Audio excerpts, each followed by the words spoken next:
하나님의 말씀은 마태복음 19장 30절입니다. 그러나 먼저 된 자로서 나중되고 나중된 자로서 먼저 될 자가 많으니라. 아멘. 하나님은 영생하시는 분이십니다.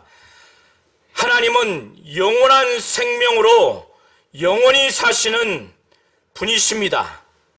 하나님은 예수를 보내셔서 예수 안에 생명을 주셔서 하나님의 영원한 생명이 무엇이고 하나님의 영원한 생명을 어떻게 얻어서 영생할 수 있는가를 가르쳐 주셨습니다. 예수께서 친히 말씀하시기를 요한복음 17장 3절에 영생은 유일하신 참 하나님과 그가 보내신 자 예수 그리스도를 아는 것이라고 예수께서 친히 말씀하셨습니다.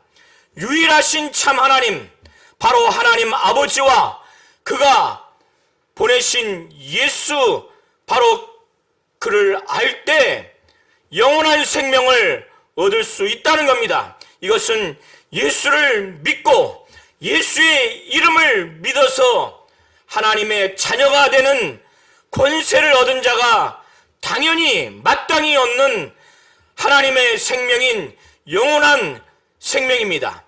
하나님은 우리 모든 인류에게 영원한 생명을 주시기를 원하십니다.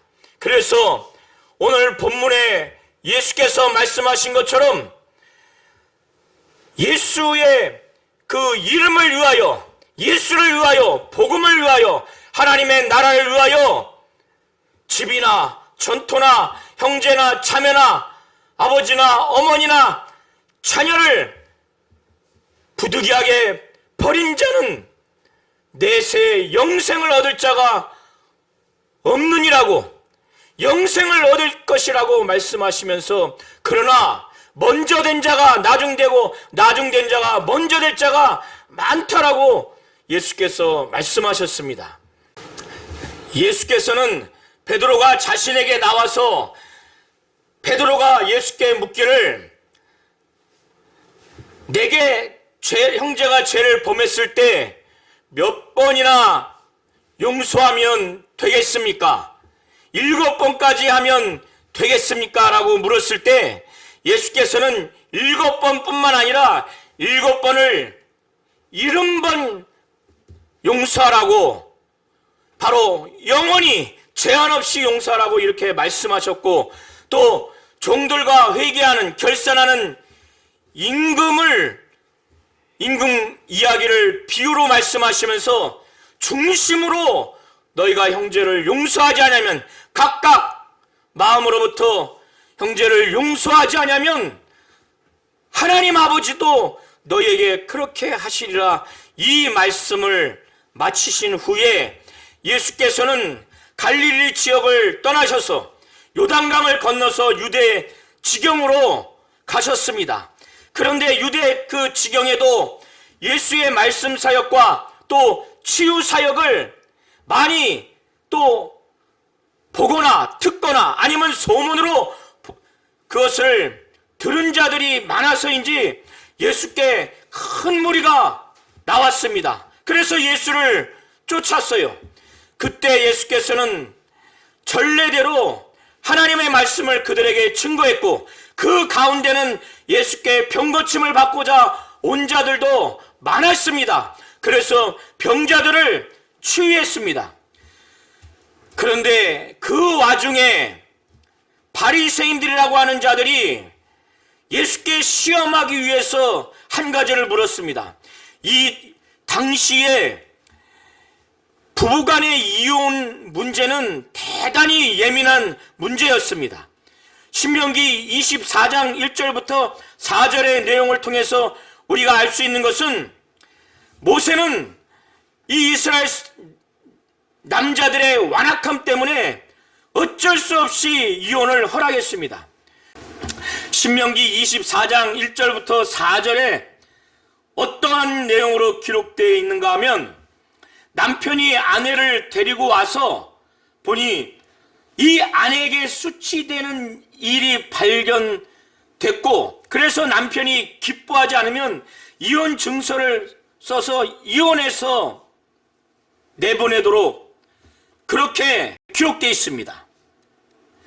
그런데 이 이스라엘 민족의 랍비 샴마이와 힐렐이라고 하는 이 랍비의 해석이 매우 다릅니다. 힐렐 학파는 수치되는 그 일을 매우 넓게 해석을 했고, 샴마이 학파는 매우 좁게 그렇게 해석을 했습니다. 그리고 이 유대 지경에 있는 이 지금 예수께서 머물러 있던 이 지역은 베레아 지역으로 여겨지는데, 이것은 헤롯 안디바가 관할하는 지역입니다. 그런데 헤롯 안디바와 그의 세 아내인 헤로디아는 각각 이혼을 하고 재혼을 했어요. 헤롯 안티바스는 이복 동생인 빌립의 아내인 헤로디아와 재혼을 했습니다. 그렇기 때문에 이렇게 재혼의 문제가 그 헤롯 안티바스 왕에 직결된 문제이기도 하고, 또 이스라엘 민족의 두 랍비, 두 학파 간의 예민한 문제이기 때문에 이 이혼에 관련된 질문을 해서 예수를 아주 곤경에 처하는, 그래서 대단히 위험에 처하도록 아마 바리새인들은 그것을 시험하고자 왔을 것입니다. 그래서 바리새인들은 예수께 시험하여서 묻기를, 어떤 이유가 있으면 아내와 이혼하는 것이 옳습니까? 이렇게 질문을 했습니다. 어떤 이유가 있으면. 그때 예수께서는 모세는 너에게 어떻게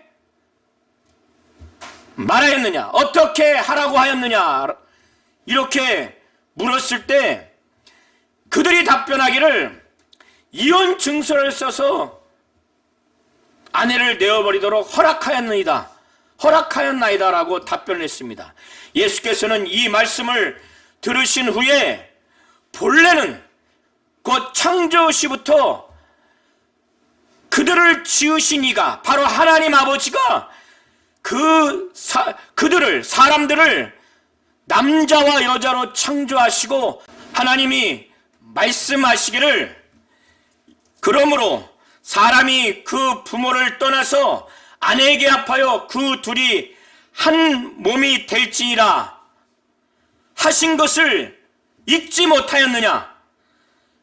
예수께서 말씀하시기를 그런즉 이제 둘이 아니요 한 몸이니, 그러므로 하나님이 짝지어 주신 것을 사람이 나누지 못할지니라. 이렇게 예수는 모세의 그 율법을 근거로 해서 바리새인들이 그것에 권위를 두고 부부간의 그 이혼을 정당화하는데, 예수는 모세의 율법 이전에 창세기에 그 하나님이 직접 하신 그 말씀, 그 명령에 더 근거하고 그것에 권위를 두어서, 본래는 하나님이 사람을 남자와 여자로 창조하시고 말씀하시기를 그러므로 사람이 그 부모를 떠나서 그 아내와 합하여 둘이 한 몸이 될지니라. 한 몸이 되기 때문에 하나님이 짝지어 주신 것을 사람이 나누지 못할지니라. 이혼이 절대 불가라고 말씀을 하시는 겁니다.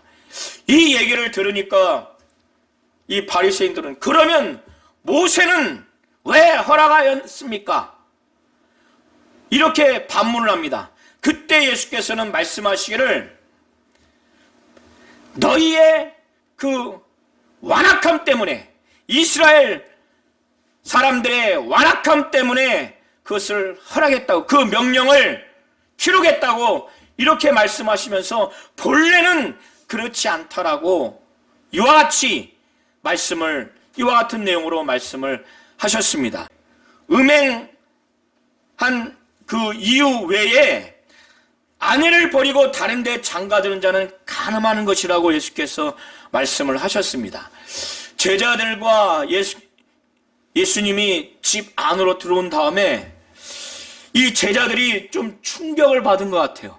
그래서 이 제자들에게 다시 말씀을 하고 제자들도 예수께 또 말씀을 드리는 내용이 나옵니다.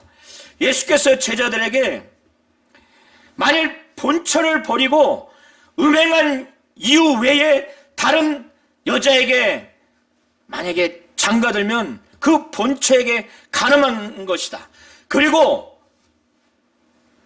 아내도 다른 남자와 결혼하면 그것도 간음하는 것이라고 예수께서 그렇게 말씀을 하셨습니다. 제자들은 이 얘기를 들으니까 좀 충격을 받았어요. 유대 사회 이 당시에 이혼 문화는 어떤 부분이냐? 이혼을 매우 넓게 해석을 해서 힐렐 하파처럼 넓게 해석해서 이혼을 보다 쉽게 하는 것이었어요. 그런데 신명기 24장 1절부터 4절에 모세가 그걸 기록한 취지와 동기는 이혼을 권장하고 이혼을 쉽게 하도록 그렇게 한 것이 아니라 그 당시에 고아와 과부는 살아가기가 매우 어려운 존재들입니다. 복지 사각지대에 놓여있는 매우 연약한 존재가 바로 과부와 고아입니다.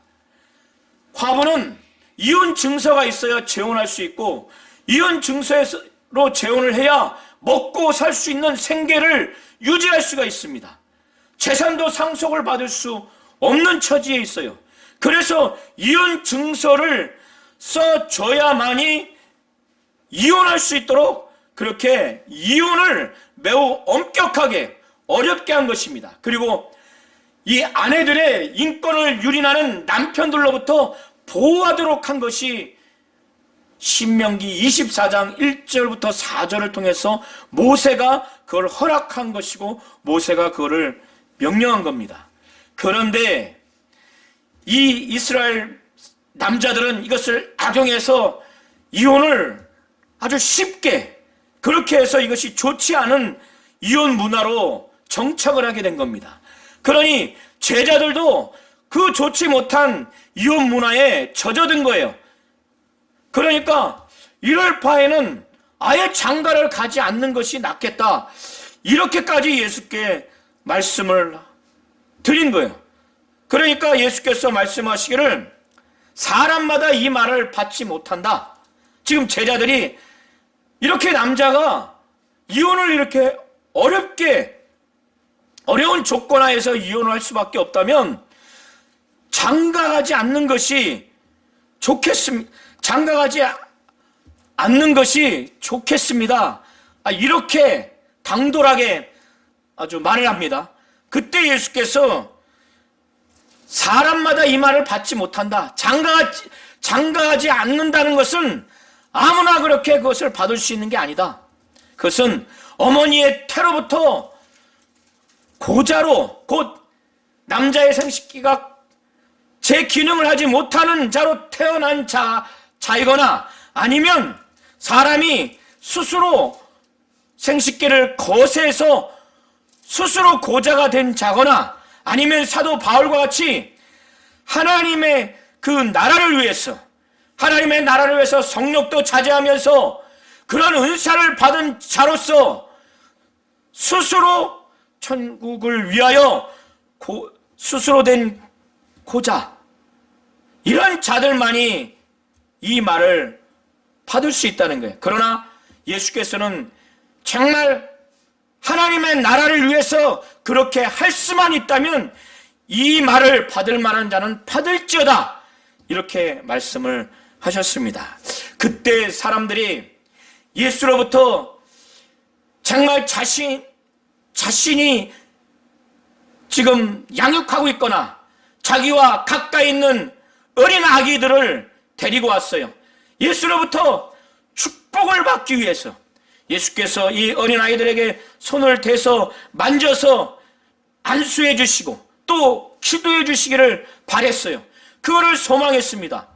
예수가 말씀 사역도 뛰어나고 또 치유 사역도 뛰어나고 그를 혹 메시아로 믿고 이렇게 그의 영적인 권위를 느낀 자들이 당연히 예수를 향해서 기대하며 소망하는 그런 내용입니다. 자기가 양육하거나 자기와 가까이 있는 아이들을 예수께서 만져주시고 기도하고 안수해 주기를 소망했어요.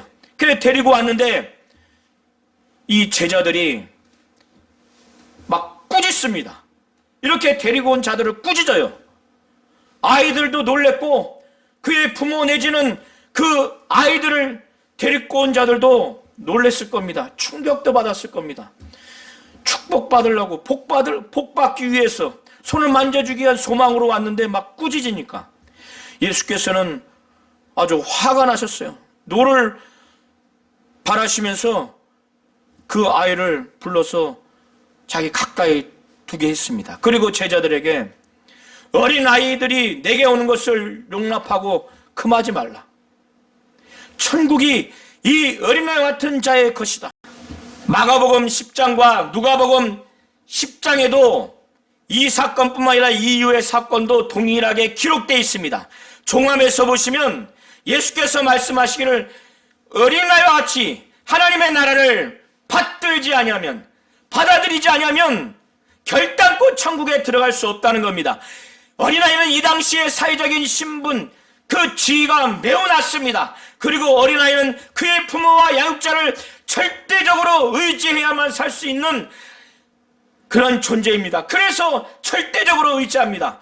이렇게 어린아이들이 하나님의 나라를 받들고 또 받아들이는 것처럼 이 제자들에게 하나님의 나라를 이와 같이 낮추고 낮춘 그러한 자로서 또 하나님을 절대적으로 의지하고 신뢰하고 의존하는 심정으로 하나님의 나라를 받아들이고 받들지 아니하면 결단코 천국에 들어갈 수 없다는 겁니다. 하나님의 나라에 들어가려면 어떻게 해야 되는지 예수께서 친히 말씀을 하신 겁니다. 아이들을 너무나 사랑하기 때문에 그 아이들을 안수하시고 거기를 떠나셨습니다. 그리고 난 후에 부자 청년이 있었습니다. 그리고 이 청년은 젊었을 때부터 관리였습니다. 관원이었습니다. 그리고 이 청년은 재물이 심이 많은 큰 부자였어요. 그리고 이는 유대인 출신으로서 어려서부터 율법을 철저하게 지키는 경건한 유대인이었습니다. 그가 평소에 율법을 준행하며 살아갔지만은 구원의 확신이 없었어요. 영원한 생명을 자기가 얻을 거라고 하는 확신이 없었어요. 그래서 율법을 지키면서 살아왔지만 어려서부터 그렇게 살아왔지만 간음도 하지 않고 살인도 하지 않고 도적질도 하지 않고 거짓 증언도 하지 않고 속여 빼앗지도 아니하고 이웃을 내 몸과 같이 사랑하고 부모를 공경하는 십계명의 후반부 대인 관계, 대사회적인 계명을 철저하게 지켰다 할지라도 영생에 대한 확신이 없었어요. 생명에 대한 갈급함, 구원의 확신이 없는 겁니다. 그가 예수 앞에 달려왔어요. 그리고 꿇어 앉아서 예수께 묻습니다. 선한 선생님이요, 무슨 선한 일을 하여야 영생을 얻을 수 있습니까? 이는 경건한 유대인으로서, 율법을 행하는 유대인으로서 또 무슨 선한 일을 행하여야 영생을 얻을 수 있는지 예수께 물은 겁니다. 그때 예수께서는 이가 하나님이 선한 줄 알지 못하는구나, 선한 일을 하나님께 물어야지, 자신에게 묻는 것에 대해서 예수는 아주 지적을 하는 겁니다.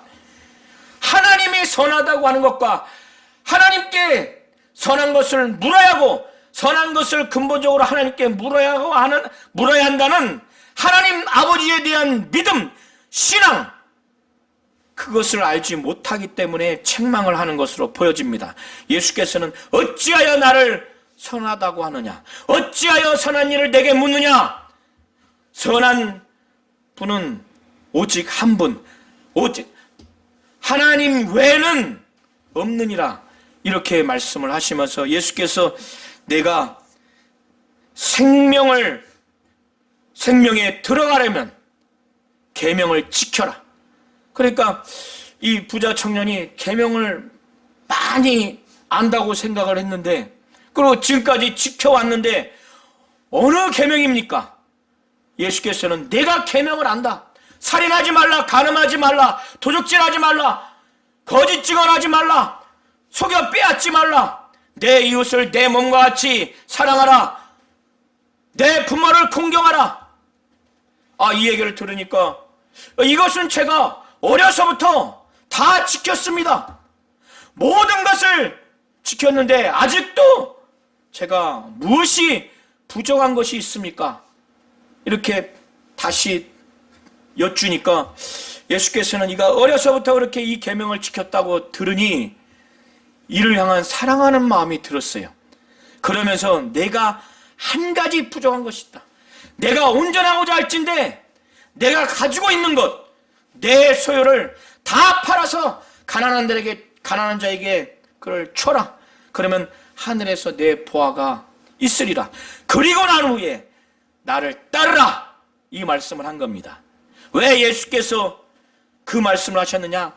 이는 계명을 철저하게 지켰다 할지라도 십계명 후반부 대사회적인 계명, 대인적인 계명을 지켰다 할지라도 완전히 다 내려놓지 아니하면 영생에 들어갈 수 없는, 하나님의 나라에 들어갈 수 없는, 구원을 받지 못하는 그것을 보신 거예요. 그래서 다 팔아서 가난한 자에게 나눠주라고. 그리고 예수를 따르라고, 예수를 믿고 또 예수의 제자가 될 수 있는 기회를 예수께서 주신 것입니다. 그런데 그는 이 얘기를 듣자마자 자기가 가지고 있는 재물이 힘이 많았거든요. 큰 부자였습니다. 그러니까 재산을 다 팔아서 가난한 자에게 주라고? 그럼 난 뭘 먹고 살고? 내 그동안 이 힘이 많은 재물로 인해서, 큰 부자로 인해서 경제적인 이익을 누리며 살았고 또 사회적으로도 지위를 얻으면서 이가 살아왔는데 이걸 다 팔아서 가난한 자에게 나눠주면 뻔히 예상되잖아요. 그러니까 기색이 슬퍼집니다. 슬픈 기색을 띠고 심히 근심하면서, 나는 고민을 했지만 심히 근심을 하고 난 다음에 영생을 얻으려고 왔지만, 생명을 얻으려고 왔지만 슬픈 기색을 띠면서 심히 근심하고 주님을 뒤로하고 떠나가 버립니다. 그는 고민을 했어요. 심한 근심까지 했지만 결정을 합니다. 영생을 얻는 것을 포기하고 주님을 쫓아가지 않는 유대교로 돌아간 거죠. 예수께서는 인간이 볼 때는 과도한 요구, 과도한 헌신, 정말 억압적인 그 말씀으로 여길 수 있지만 그 부자 청년에게는 그래야만이 영생을 얻을 수 있고 생명을 얻을 수 있고 구원을 얻을 수 있기에 과감하게 예수는 그렇게 하신 겁니다. 그렇지 않으면 그는 예수를 믿지 않냐고, 예수를 따르지 않기 때문에 그것이 우상이 돼서. 그래서 예수께서는 자기를 떠나는 그를 보시고 그의 뒷모습을 보시고 제자들을 보시면서 부자는 천국에 들어가기가 어렵다, 재물이 있는 자는 하나님의 나라에 들어가기가 심히 어렵다 하니까 제자들이 놀랬어요. 왜 놀랬느냐? 구약 시대의 사고는, 유대교적 사고는 부자는 하나님께 은혜를 받고 복을 받은 자라는 것이 당연한 것이었습니다. 그래서 아브라함도 이삭도 부자였어요. 하나님의 복을 받은 결과로서. 그런데 부자가 하나님의 나라에 들어갈 수 없다고 하니까 놀란 거예요. 예수께서는 다시 말씀하시기를 재물이 있는 자가 하나님의 나라에 들어가기가 어떻게 어려운지, 약대가 바늘귀에 들어가는 것이 부자가 하나님의 나라에 들어가는 것보다 쉽다는 거예요. 낙타가 요 작은 바늘귀 들어가는 것은 불가능한 겁니다. 그런데 거기에 들어가는 것이 부자가 하나님의 나라에 들어가는 것보다 쉽다는 거예요. 이 청년을 통해서 예수께서 말씀하시는 겁니다. 그러니까 이 제자들이 심히 놀랐어요. 구약 시대의 사고와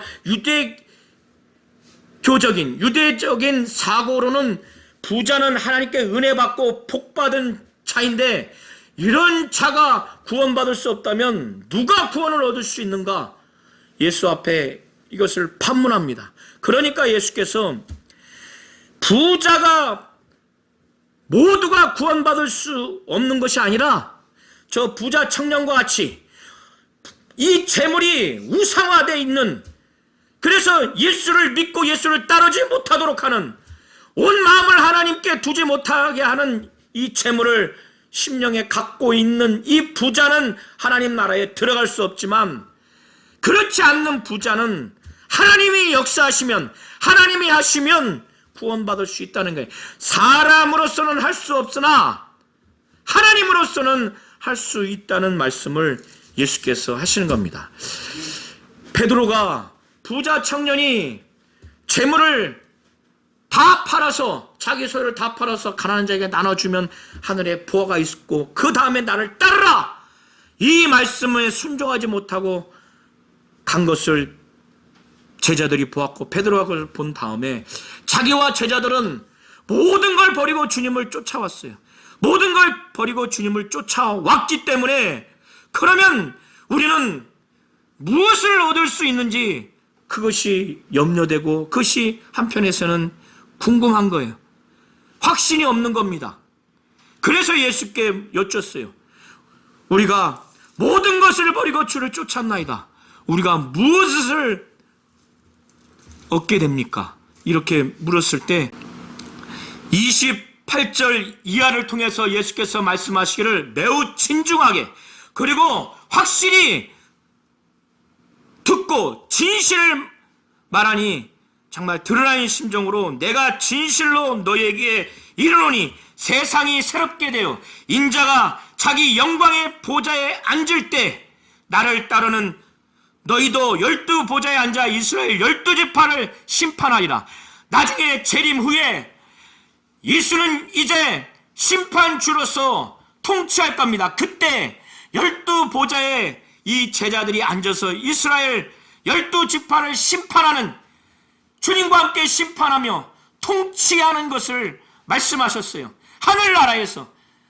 이것은 대단한 겁니다. 이 세상의 전 세계를 통할하고 통치하는 그 권세, 그 지위도 엄청난 영광이 있는데, 어느 국가의 원수도 전 세계를 심판하고 통치하는 데는 없습니다. 그러나 영원한 하나님의 나라에서 주님과 함께 그 심판 자리에 앉아서 주님과 함께 이스라엘 12지파를 심판하는, 통치하는 권한이 있을 것이라고 예수께서 말씀을 하시는 겁니다. 그리고 마가복음 10장과 누가복음 18장을 종합해서 보시면 예수께서 부득이하게 당연히 나와 복음을 위해서, 내 이름을 위하여, 하나님의 나라를 위하여 사역을 하고 신앙생활하며 목양하며 또 사도로서의 사역을 하다 보면은 집도 버리고 전토도 버리고 사랑하는 가족 관계도 버려야 하는, 아버지, 어머니, 형제, 자매, 또 아내와 자식마저도 버리게 되는데, 그걸 버린 자마다 현세의 100배나 여러 배를 얻는다는 거예요. 마가복음에는 100배로 나와 있습니다. 그것은 이 세상에서 아버지, 육체의 가족들을 100배 얻는다는 의미가 아니라, 이렇게 헌신적인 사역을 하게 되다 보면은 주님 안에서 예수의 피로 말미암아 하나님의 자녀로서 정말로 형제 자매로서 그런 가족들을 얻는다라고 그렇게 생각하시면 좋을 것 같습니다. 그리고 내세에 영생을 받지 못할 자가 없다는 거예요.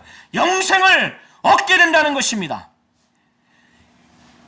우리 성도님들이 오늘 설교 범위를 통해서 예수께서 하나님의 나라에 들어가려면 하나님의 나라에 결단코 들어가지 못하는 자가 어떤 자인지 가르쳐주기를, 어린아이와 같이 자기 지위가 낮은 자, 그리고 부모와 양육자를 절대적으로 의존하고 의지하는 것처럼 하나님 앞에 겸손하고 사람 앞에 겸손하고 하나님을 절대적으로 의지하는 그런 자가 됐을 때, 어린아이와 같은 자가 되어서 하나님의 나라를 받들고 받아들이지 않으면 결단코 천국에 들어갈 수 없다는 겁니다. 그리고 예수께서 나와 복음을 위해서, 내 이름과 하나님의 나라를 위해서 가족관계와 재산관계까지 버려야 하는 상황에서 과감하게 버렸을 때, 집과 전토, 부모와 자식, 아내와 형제까지 버린 자는 현세에 있어서 여러 배, 100배를 받되 핍박을, 박해를 겸하여 받고, 그리고 영생을 얻게 될 것이라는 거예요. 영생을 얻지 못할 자가 없다는 거예요. 이런 과정을 통해서 모두가 다 똑같은 것이 아니라 먼저 된 자가 나중되고 나중된 자가 먼저 될 자가 많다는 거예요. 이렇게 나와 복음을 위해서, 하나님의 이 정말 나라를 위해서, 내 이름을 위해서 박해를 받으면서 가족관계와 재산관계를 다 포기한 자만이 정말 더 영광스러운 하나님의 상을 받을 것인데, 그렇지 않다면 먼저 된 자가 나중되고 나중된 자가 먼저 될 자가 많다는 거예요. 예수께서는 오늘 설교 범위를 통해서 하나님의 나라에 결단코 들어갈 수 없는 자와 하나님의 나라에 들어가는 자, 그리고 영생을 얻는 자가 어떻게 살아가야 되는지, 정말 예수께서 오늘의 핵심은 하나님의 나라를 생각하면서, 영생을 생각하면서, 하나님이 주시는 이 현세의 복을 생각하면서 이 모든 것들을 감수하고 받아들이는 것에 초점이 있는 겁니다. 하나님은 영생하시는 분이십니다. 영원한 생명이 있으신 분이십니다. 이 하나님이 우리에게 영원한 생명을 주시기를 원하십니다. 이 하나님의 나라와 영원한 생명, 하나님이 주시는 영생을 간절하게 사모하고 그것만을 바라보면서 어떻게 신앙생활을 하는지를 오늘 가르쳐 주시는 거예요. 재산관계, 또 가족관계도 과감하게 이 하나님의 나라와 영생을 생각하면서 주와 복음을 위해서, 하나님의 나라와 예수의 이름을 위해서 과감하게 버릴 상황에서는 버리라고 그렇게 하시는 겁니다. 이렇게 했을 때 하나님은 먼저 된 자가 나중되고 나중된 자가 먼저 된 자가 많다고 하시는 거예요. 우리 성도님들에게는 할 수만 있다면 이 하나님이 주시는 영생의 복과 현세의 이 모든 복을, 핍박을 겸하여 받되 정말로 많이 주시기를 원하시는 겁니다. 하나님은 하나님의 나라에 넉넉히 들어가고 영원한 생명, 영생하도록 진정으로 원하시는 분이십니다.